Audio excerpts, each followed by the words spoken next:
I was definitely lost. Complete lost boy. And some of my friends still are. I was an absolute self-destructive, self-loathing mess. Running around, not thinking about any of the consequences of my actions. And suffering. I honestly believed that I was built to suffer, and that might have been my purpose in life. I love you, my brother. You had a rough time like us all. Have you noticed TV getting bitter whilst he builds his tiny walls? What we know is that in our communities there are a group of young men who have led lives that up until now have not been successful.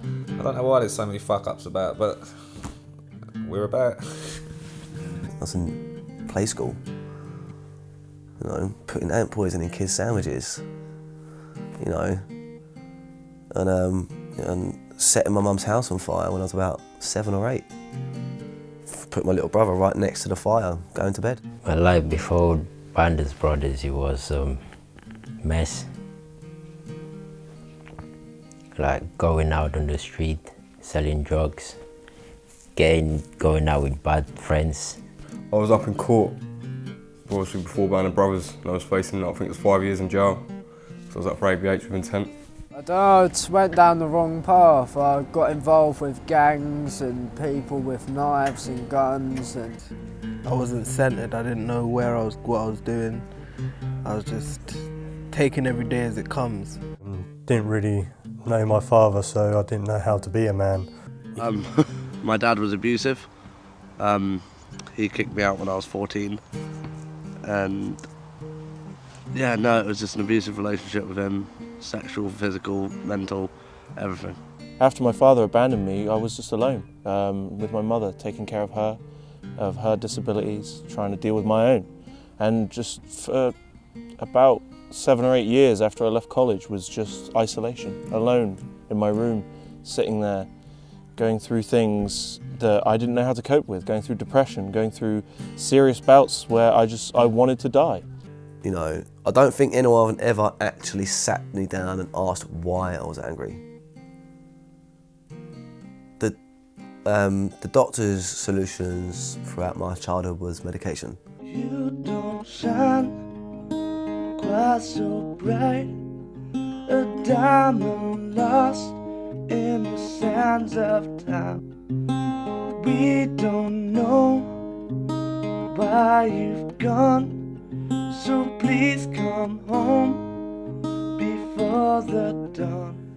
There were quite a few times I wanted to take my own life. I think the count is 28 times, 28 attempts.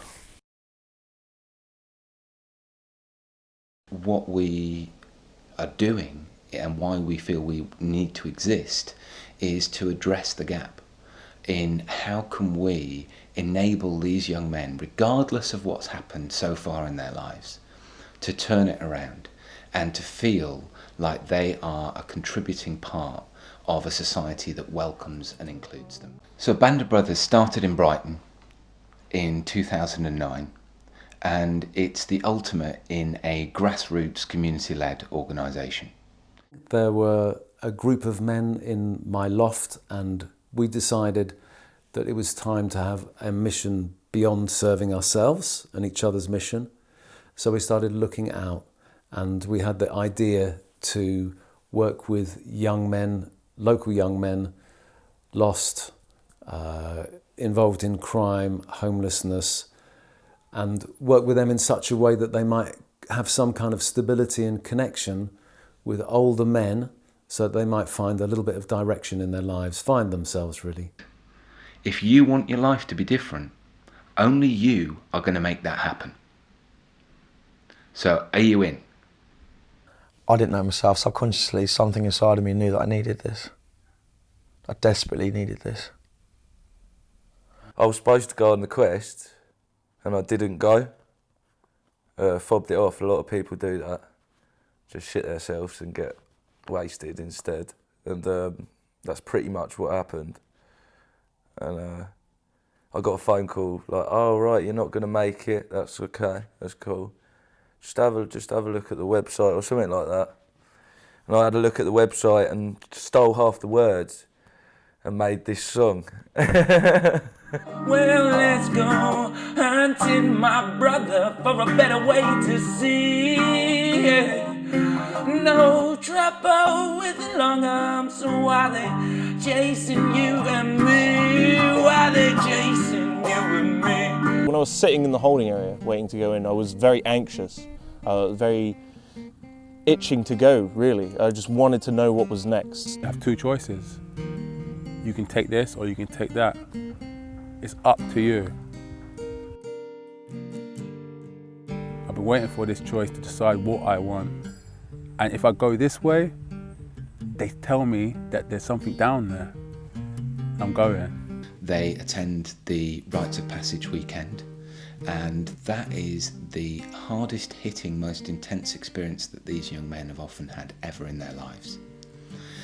The 10 of them find themselves surrounded by 30 men who are there from their community as volunteers. There was this rock we had to throw in anger on the floor. Yeah, that brought out quite a lot on me. I had to go and sit on my own for a couple of hours and like, just reevaluate everything, you know what I mean? That when we come through, we think we're the most scariest one there. Like if we lose the plot, we're actually going to hurt you all. And that just shows how scared we are of getting angry. We deal with all of that trauma and anger. And that's what it means to be, that's true masculinity. It's within us, that rage, that power, that energy. You can't put that in a box, and you can't hold things in because it's gonna eat you from inside. Because if I don't know it and let it increase and increase and increase, suddenly it's going to flood me and I'm going to do something stupid. And we enable them through looking at their past to start visioning and thinking about a future that looks very, very different. I failed ultra magnificently. I've put myself up there, you know, and crushed fucking shitty fucking badly, you know. And that's painful, if you want the truth, that's painful. And I'm 53. don't get me wrong, I'm not saying that I can't fail, but I don't have the luxury of being able to fuck up in the way that I fucked up before again. We did a few processes and I realised that actually, although I was quite confident around men, I'd never felt safe with men, and I'd always been in competition with every man. One, I mistrusted men, and two, I actually was quite scared of being truly open with men.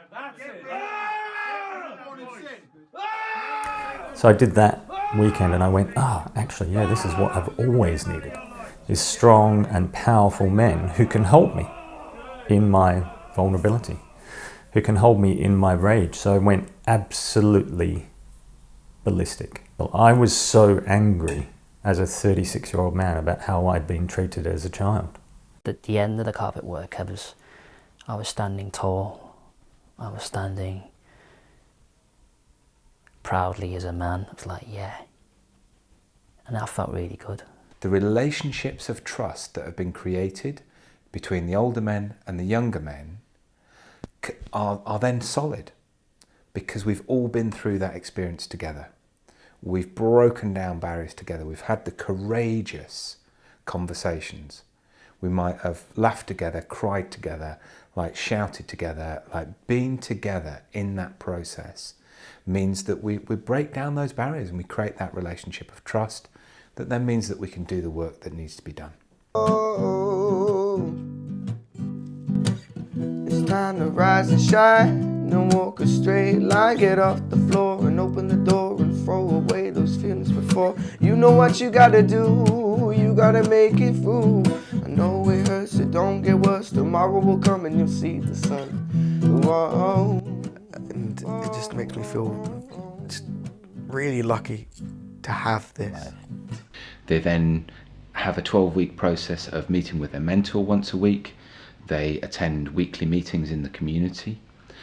We support and coach them on achieving the goals that they've set for themselves in their life, whether it's getting a job, whether it's improving the relationships that they have with key people in their lives, whether it's dealing with a habit or a pattern of behaviour that they want to change. And without groups like Band of Brothers, you know, I simply don't see how our community can overcome some of the challenges that we have at the moment.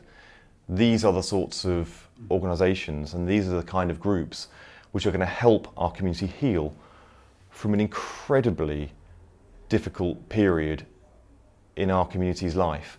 So in terms of measuring our success, one of the key indicators is whether these young men go on to reoffend. And what we've seen is a self-reported 80% drop in frequency of offending after a Band of Brothers programme. We've seen young men go into sustainable employment. We've seen young men turn around relationships that they never thought they would be able to turn around. We've seen some remarkable achievements of men dealing with deeply ingrained patterns of addiction and behaviour. We've had over 90,000 hours of volunteer time so far committed to a Band of Brothers in the 6 communities that we operate in. What we believe that we're proving is that men are a huge untapped resource that can start to tackle some of society's most difficult problems. It's one of the very few places in this country where you won't get judged. I don't get in trouble no more. I haven't been arrested since starting Band of Brothers. I never thought I would get a girlfriend, and I've been with her for like 8 months now. Got a job, got a career, got a car, got an agent. Things are good, man. Things are the best they've ever been. I wish I'd known about Band of Brothers a long time before, because I think I would have saved myself at least 6-7 years in prison.